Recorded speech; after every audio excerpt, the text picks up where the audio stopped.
Many times our ego, our constant need for credit, does not allow us to recognize the fact that the work, not the credit of work, is the only activity that's adding value, that's moving us closer to our goals. I'm running, I'm tired, and my Apple Watch battery decides to go out on me.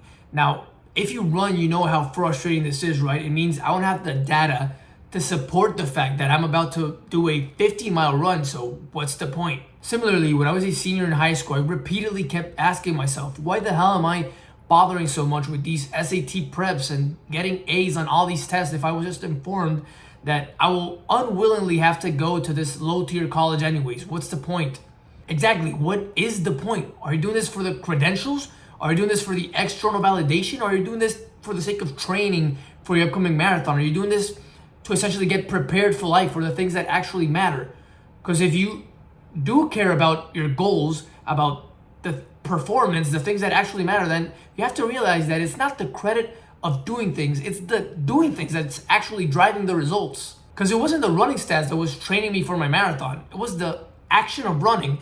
It wasn't the name of the cause that I would attend that would equip me with discipline. It was the action of turning in assignments. This may sound obvious, but the point is that many times our ego, our constant need for credit, does not allow us to recognize the fact that the work, not the credit of work, is the only activity that's adding value, that's moving us closer to our goals. And sadly, because work sometimes doesn't generate the credit in real time to match it, we start to believe that our efforts are being done in vain, so we get discouraged. We feel tempted to just stop our runs, our studies, our work gets jeopardized. I almost gave less effort in that run because my ego led me to believe that because I wouldn't have anything tangible to show for it, then it more or less was being done in vain. I almost started to give less effort in school because my ego led me to believe that since I wasn't going to a college that was worthy of the work that I'd done previously, then it must have been also done in vain.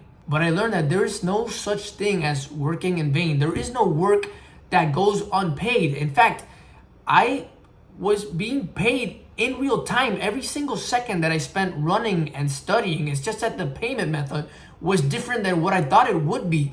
It wasn't the credit, it wasn't the external praise and validation. It was who I was becoming through the work that was the true reward. See, I didn't realize that the same thinking muscles that I exercised to power through boring ass SAT preps would be the same ones that I will later need to activate to go through boring ass language learning sessions. I didn't realize that by submitting assignments on time, I was indirectly training how to not skip gym workouts. Each submission repetition enhancing the skill of accountability. I just couldn't see how things that seemed so inconsequential at the time, like learning histograms and natural selection, how by learning these things, I was trained the same discipline ability that was later required to learn things that I was actually interested in, like cryptocurrencies. And the reason that I couldn't see the effects that work was having on me at the time, the reason that it's so easy to get discouraged is because us humans are driven by credit. We crave praise. And unfortunately, there's a delay, there's a lag between the work that we do and the credit that we will receive that needs to be accepted. But the good thing is that eventually the credit will come and match the work. Think of a stock whose current market value is $100. I mean, sure, the price reflects $100 currently, but that doesn't necessarily mean that it's priced correctly. What if the market has not priced in the fact that for the last 3 years, the company has been silently working in the background on a new product, and it's only tomorrow that it'll be launched, that it'll be finally revealed. Now all of a sudden it's worth $500 from one day to the other.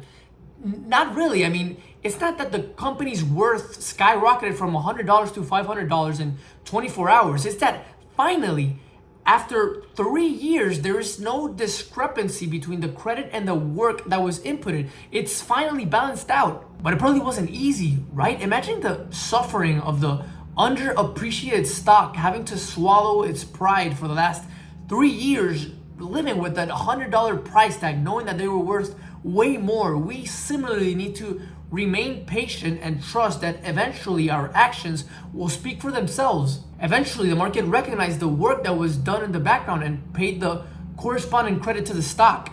Eventually, it was evident that I didn't skip that run workout once I performed in the marathon. And eventually, the student that I was also got the credit that he deserved. And now it's just a matter of understanding that his ego will always try to deviate him via the running statistics, the college, the trophies, from essentially the only thing that actually produces results, which is the work. And because work doesn't generate those instantaneous results that his ego so much craves, it'll be very easy for him to get discouraged. But he won't, because he now understands that sooner or later, the payment for his efforts will be matched. And that is all that I have to share with you today. Thank you so much for taking the time, energy out of your day to watch this video in its entirety. It really does mean a lot. I can only hope that you got value out of this video. And if you did, I really appreciate if you can share it with a friend. And besides that, I love you guys, and I will see you in the next one. Peace.